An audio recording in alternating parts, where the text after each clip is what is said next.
Hey everybody, Manic here. Sorry, I just started my recording over for about the third time after way too long, but it's all good. I just want to introduce myself a little bit. I don't have too much experience with Hoyo games or content creation when it comes to Hoyo stuff, so I'm definitely a bit newer to this style of content. I'm not going off a script, I'm kind of going off notes I took from the developer update video that came out about a week or so ago. So hopefully, that information isn't too late. But I've been dealing with stuff. I'm in school still. I graduate in June though. So hey, I can essentially call myself a game developer or game designer. So hey, yeah, there's that. Cool. And that is one reason why I wanted to make the video about the dev update in particular, because I find a lot of this stuff fascinating.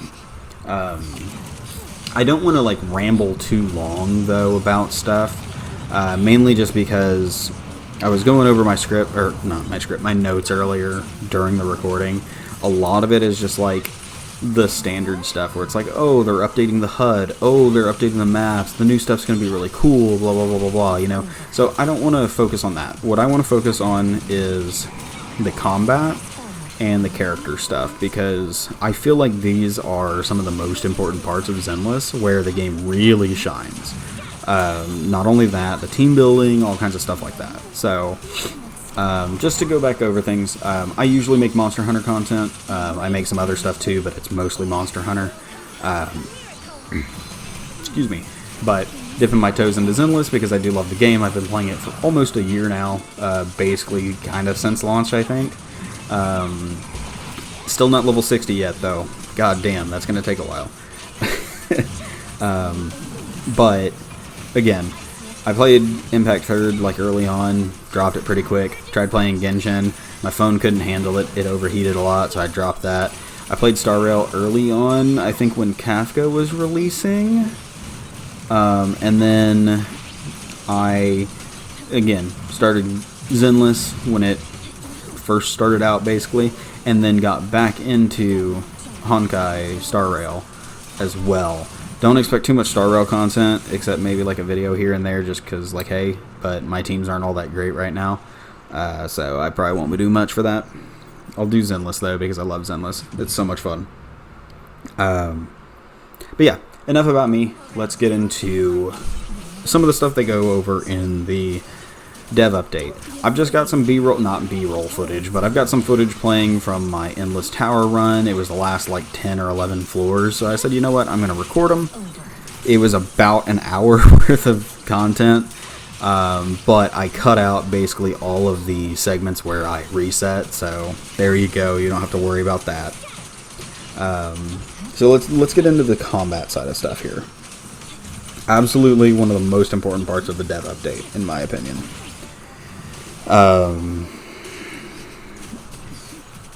The fact that they realize that the emphasis on one character over the three-person team aspect is really good, in my opinion.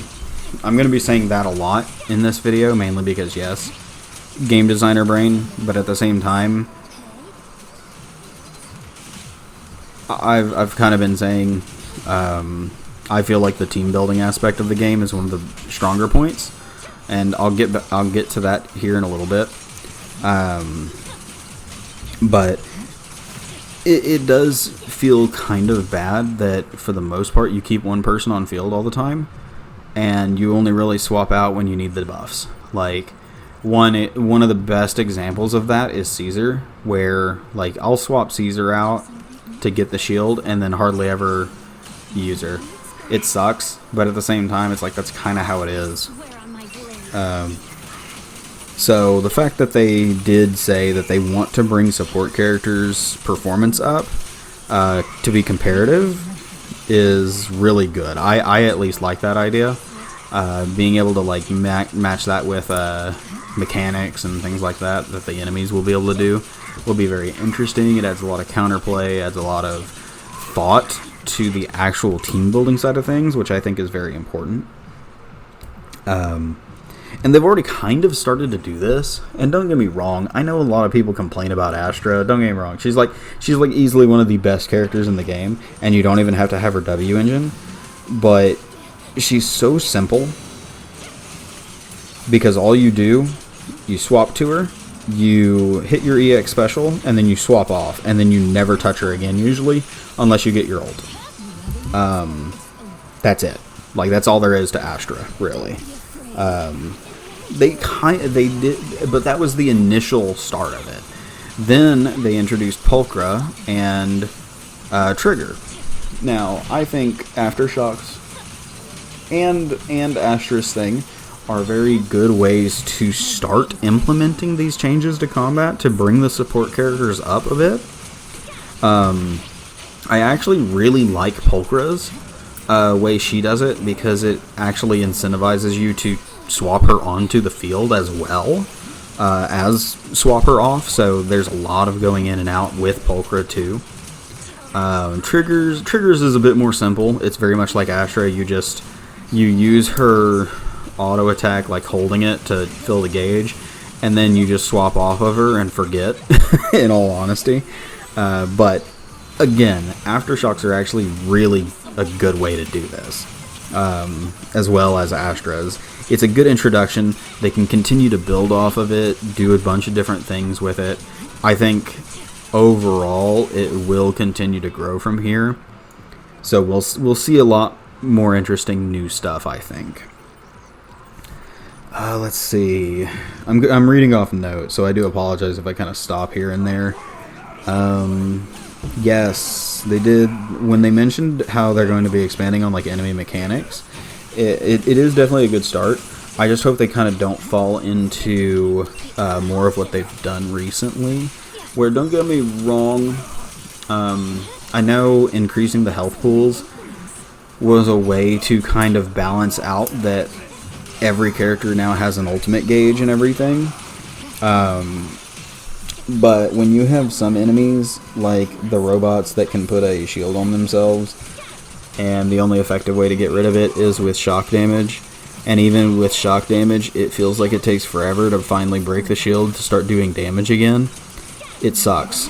They are like one of the enemies that I despise, absolutely, because there's another enemy in the game that does it infinitely better, which is the dogs that are armored. You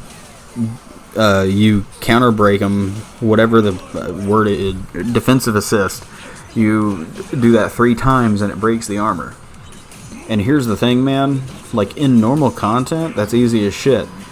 Go do this tower shit, man. Like it's not necessarily hard, but god damn, dude, some of the later floors, just because of how hard things hit, it is brutal, especially when you don't get the excuse me, sorry. Especially when you don't get the, like, the yellow and red indicators. It is brutal because some of those attacks come out so fast. But yeah, I do feel like that was a better way to do it, in all honesty. Like, breaking guard like that. And I'm pretty sure it's a good way to do it for the robots, too. I mean, I think they take stun damage too pretty easily, but even then, like, it's one way or the other, and eventually you're going to break through. It's just a matter of time.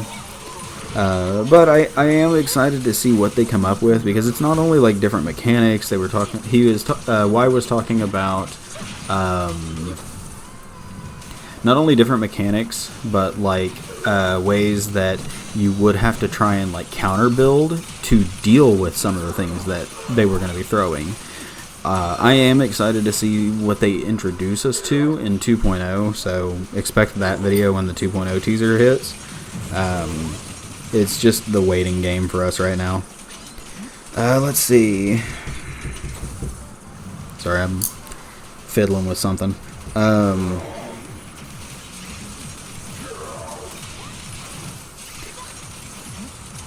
That is a good one. Optimization of character synergies is important, and they've done a great job of emphasizing that so far. Definitely need to address the one-man team aspects that's kind of formed from that, though. Yeah. Synergies I do feel are really good. Here's the thing though, some of them are kind of useless. Like, I don't think I ever bring another electric unit when I bring Rina outside of Yanagi.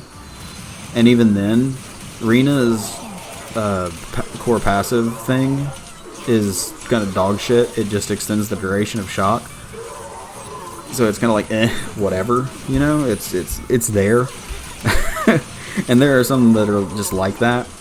I like the pin part of her passive way more. It is insane, and you'll see that in this video, like on these last 10 floors. I'm pretty sure I used Miyavi, Astra, and Rina for most of the floors because the pin that she gains is insane. And gives to the team. Not only gains, gives to the team. Oh, they did talk about the character stuff. Personally, I do really enjoy the trust stuff for the characters. Zenless, it's strange, because I've only had this connection with characters in 2 other mobile games. Three. Sorry, 3. Final Fantasy Brave Exvius.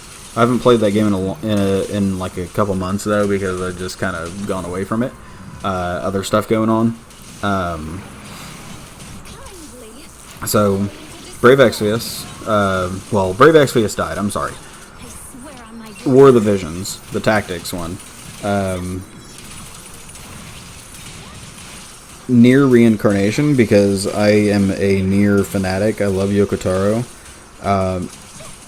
Actually, yeah, no, I didn't really... No. Let's wipe War of the Visions off of there. Because, I mean, I like the story. I don't have the same connection to the characters. Or at least some of the characters. But definitely Nier Reincarnation. And, there's one other one. Shit. Sinnoh Alice. Shocker. Another fucking Yoko Taro game. But like, since those games, I hadn't had another game really like them where I connected to the characters that much. I loved spending time with the characters, doing the quick invites, all that shit. The characters are very, and that's the thing, man. Like, I feel like that's one of the things Zenless has over the other games. The characters themselves are so well written. Down to their personalities, their mannerisms, the way they fight, everything, the way they interact with each other. It just sets them apart from other games, and the amount of just engagement with them makes me feel invested and immersed into the world. And I feel like that's something that a lot of people do miss. And funny enough, and I know the whole thing with Zenless is it's the Gooner game, but dude, like, don't fucking pretend like every game isn't that, because people are gonna do what they do.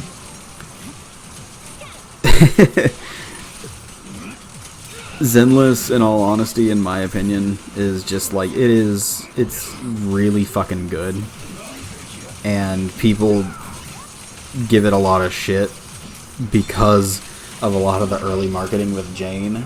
Like, people don't fucking understand the concept of a femme fatale character anymore. Like, people, dude, I need to stop talking about it because it makes me depressed how people just don't understand good writing anymore. We're gonna move on. Going over characters. This section of the dev update was also very important in my opinion. The fact that the devs said that future-proofing... Yeah, let me read my note here specifically. It says, the devs addressing that future-proofing and ensuring long-term value in characters is immensely important. That is what I wrote word for word. And here's my reasoning for that. The last thing you want is for a character... the last thing you want for a character is to feel like they've fallen off or don't have the same impact to where you can not only like enjoy the gameplay, but you can clear the content. Don't get me wrong, like some people aren't playing to clear content, but some and the best example I can personally give of this is Ellen.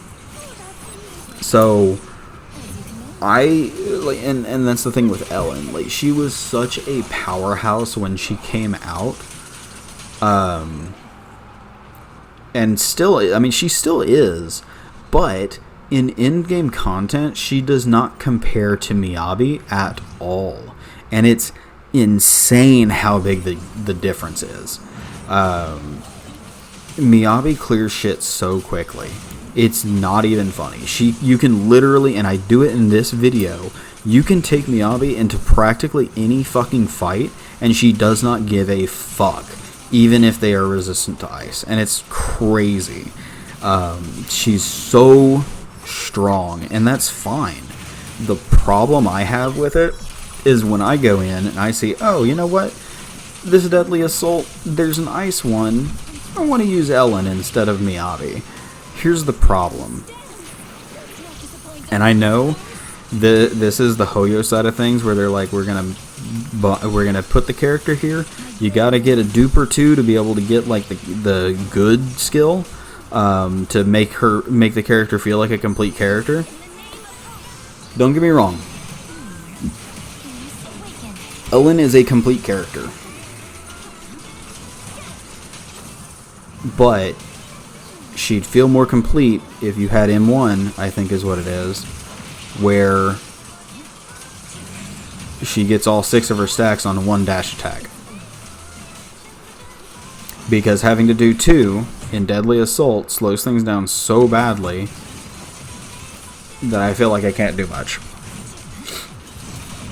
On top of the fact that, because of how Ellen's combo feels, like you just don't get the big part of the damage off. But I digress. Like, that's my big thing, is like I hate, and granted it's definitely because I've kind of shifted some drives off of her to other characters because I just don't play her very much anymore, but it is definitely one of those things where it's like, okay, I mean, I could go grind the drives and play her again easily, but it just doesn't have the same effect. I can use her in the in-game content probably very easily, but at that point, I'm just going to use Miyabi. Like, but to move on, they show and talk about how buffing stats isn't enough. Their focus is on the unique traits of the characters while showing off the new moves created for the Hollow Zero mode. Yeah, that is like specifically what they were showing when they were talking about it. And I feel, I have been saying this to friends and everything before I started making the content for ZZZ, which is like 2 videos so far. My Deadly Assaults for 1.6. Check them out. I scored like the top 3%, or top 3.4%, I think is what it was. Excuse me. I have been saying for a long time that these new moves that they've added and put in the Hollow Zero stuff has been them testing stuff. They've been testing things, and it's been their original intention to use this as a testing ground for this kind of stuff. Because, and here's one of the kickers, right? They want to be able to future-proof characters to the point where they say, okay, we've released this character, we still want to bring them up to an even level with others. Here we go. This is how we do it. We introduce new moves, we introduce new skills, we introduce new passives, things like that. And we take it from Hollow Zero and let the players customize their move sets outside of Hollow Zero. I think that's probably one of the best things that they could do. Let us customize move sets for all content, not just Hollow Zero. And this goes into another idea I have, but I won't go into that right now. Let's see. Yeah, I do think it was the original goal for the alternate styles and movesets to be used outside of Hollow Zero. Let me continue with my note. In a way, this will allow them to continually make changes or add new ways to play characters. essentially expanding your team building immensely. Absolutely it will. Because don't get me wrong, there's always going to be your meta sets. There's always going to be the, Miyabi, Yanagi, Astra, or whatever. But there's also going to be these new team comps that come out of the woodwork based off of like certain skills that team comps run. It just adds that much more player expression, which I feel is extremely important for a game like this. Because here's the thing. Let me see. Do I cover it there?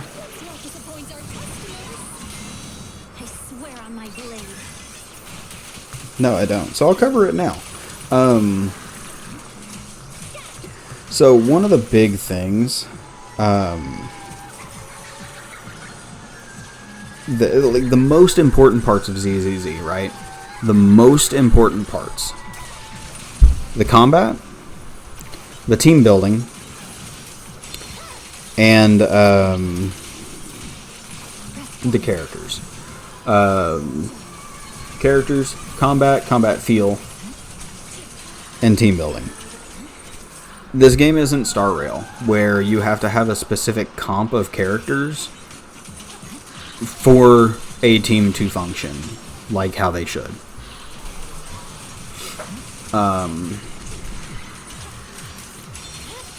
The perfect example I have here from Star Rail is like my Acheron team has finally kind of come into the woodwork, but I just don't have the gear to make them as effective as they can be.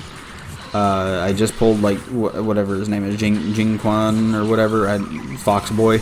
I pulled him. I've had Silver Wolf, and then I'm using Gallagher as well for her. But that team, up until that point, and I think there's another character I could get that would be better. But up until that point, that team was fucking useless. Because, like, Acheron does good damage. I clear story stuff with him, but not much else. My other team, using Harmony MC with Firefly, I finally pulled, is it Fugue? Whatever. But I've got her. So, hey, that's the thing with Star Rail, though. You have to have specific character, and there are some, supplemental characters, like Ron May, all these other characters. Like, there are things you can do to have team comps that work, but you still have to get them to work. It's not going to be the best that it can be. Whereas in Zenless, you can literally run just about fucking anything in Zenless, and it will work. I have watched videos on YouTube where people run the Deadly Assault shit with characters like Corrin, Billy, by themselves, and they score over the 20k that is required for the 3 stars. It's actually crazy that it feels like anything is viable in Zenless Zone Zero, and even then, you can build comps and have fun with it based off the combat, like the way they fight together. Like, you could have no core skills that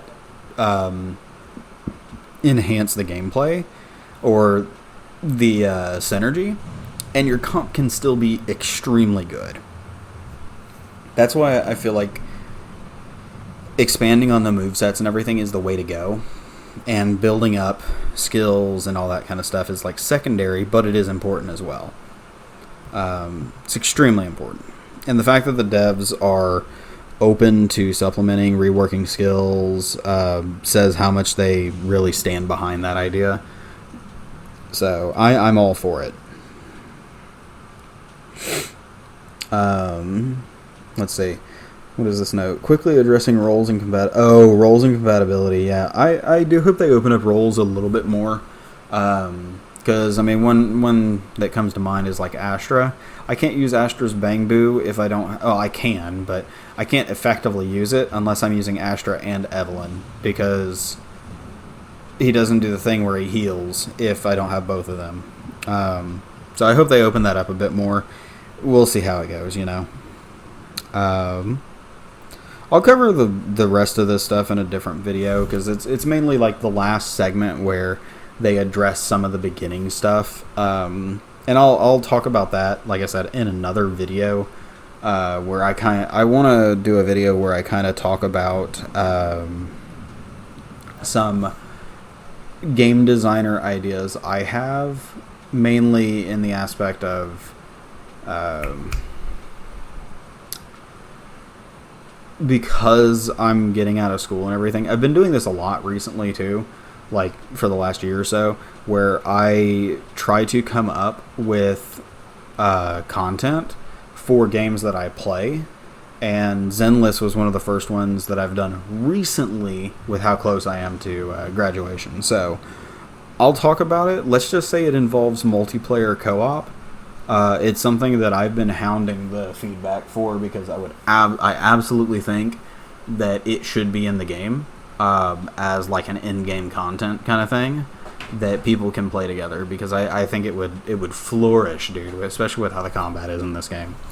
But at this point, I've talked your ear off enough. Hell, I think I've been talking and yapping for almost the entirety of the video. So I'll give you like the last minute and whatever to enjoy. Again, sorry, I'm new to this content for Zenless, so I'm definitely open to criticism and feedback. I try to reply to comments as often as I can, so hopefully you enjoyed. If you feel like you did enjoy it, maybe give me a like, maybe subscribe, come back for the next video. I'll catch y'all later though. Have a good one.